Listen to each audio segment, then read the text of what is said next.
Wendell Rawlinson was a unique individual. He earned respect from everyone he worked with. He was a tall man with great white hair and always wore boots, jeans, and an Eisenhower jacket.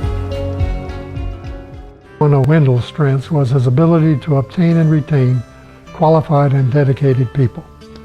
In the early years of RCMA, Wendell Rawlinson was everything. He was the administrator and the outside person, everything.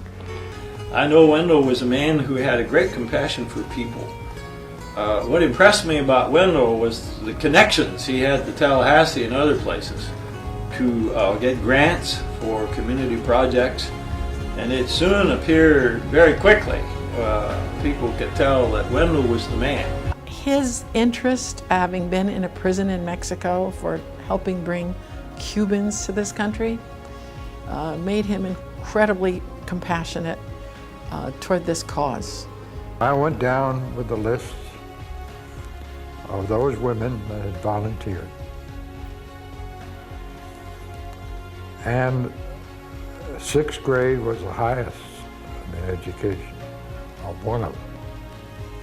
The others, second, third grade. These folks looked at that and they said, you don't have anybody even with a high school education. And Mr. Rawlinson, you're going to have to recruit other workers, come back again with their lists. I said, ma'am, you keep your money, we're going to keep our staff. He has the uncanny ability, and he knew and understood that in order to protect our future, you had to secure, educate, and develop our youth, and he's done that most of his life. I have seen him win, and I have seen him lose, but I have never seen him give up.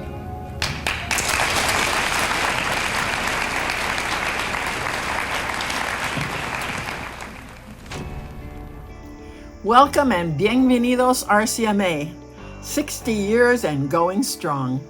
I'm Barbara Mainster, and I couldn't be with you today, so I took the opportunity to do a little video, which will probably be a disaster, but I know you don't care. We started 60 years ago. The Mennonites, who believed that Christianity means love thy neighbor, started us because they were worried about farm worker kids in the fields. Thanks to them, we grew over the years into a statewide organization and served many, many, many kids. When I came in 1972, we didn't have a curriculum. We didn't have much of anything, actually. But we got together, the farm worker staff and I, and we talked about what we think kids need to succeed.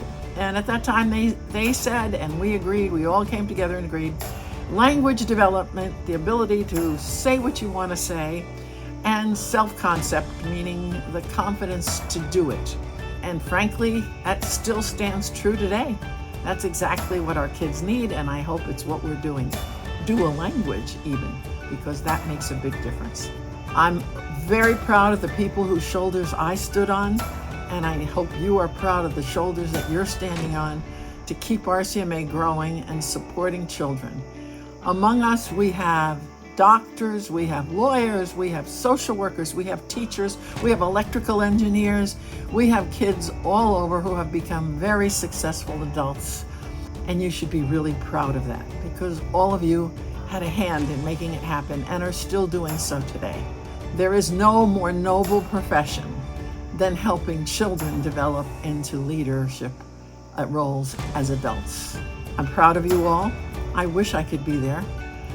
And I want you to know that these times are times that we need to stick together and stand up and support the things that we believe in, which is equality and justice for all. And I know that you all agree with me, and you're going to move forward for another 60 years doing the exact same things. Have a wonderful time. Enjoy yourselves. Celebrate. Get strong for the future. And know that I'm thinking of you and send lots and lots of love your way. Bienvenidos, welcome, and let's get going. My name is Gloria Kendrick. I am retired from RCMA, but I'm still a board member. I worked for RCMA 40 years. 1975. RCMA started out in Immokalee. It started out in Homestead first, and they moved to Immokalee. There I was in Immokalee. It was a farm workers village where there were a lot of farm workers lived in the community. I was living out in farm workers village. And a matter of fact, I had 3 children. And I was at home with my 3 children and my neighbor's children. They were swimming in the kiddie pool. And Mr. Rawson came by and asked me some questions. And he wanted to know what I was doing. I told him that I was just taking care of my neighbor's children. And it started from there. Then he asked me to come do an interview. He had me on the spot. I love RCMA. It seemed like I was just born into that because it showed my strength was loving everyone, and it just worked out that way. I can remember my parents taking us to the field. We had to stay out there in the hot sun all day long till sun up to sundown. And I respected the parents because they was doing the same exactly thing. And I said, if I ever get where I could do better, I was going to do better for the families and the children. And that was one thing RCMA brought to me.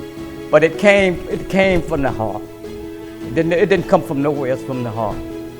I think RCMA is love. Because if you don't have love, you're not making no impact. I mean, you're not making no impact on people. RCMA came a long, long way. We came a long, in those 60 years, it became a long way. Became a long way. And in my lifetime, I just hope everybody remember where that organization came from. We didn't just overnight came RCMA. It took a lot of work. Yeah, I'm a part of the universe. That's what I think I am.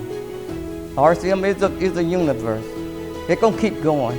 We're gonna keep going.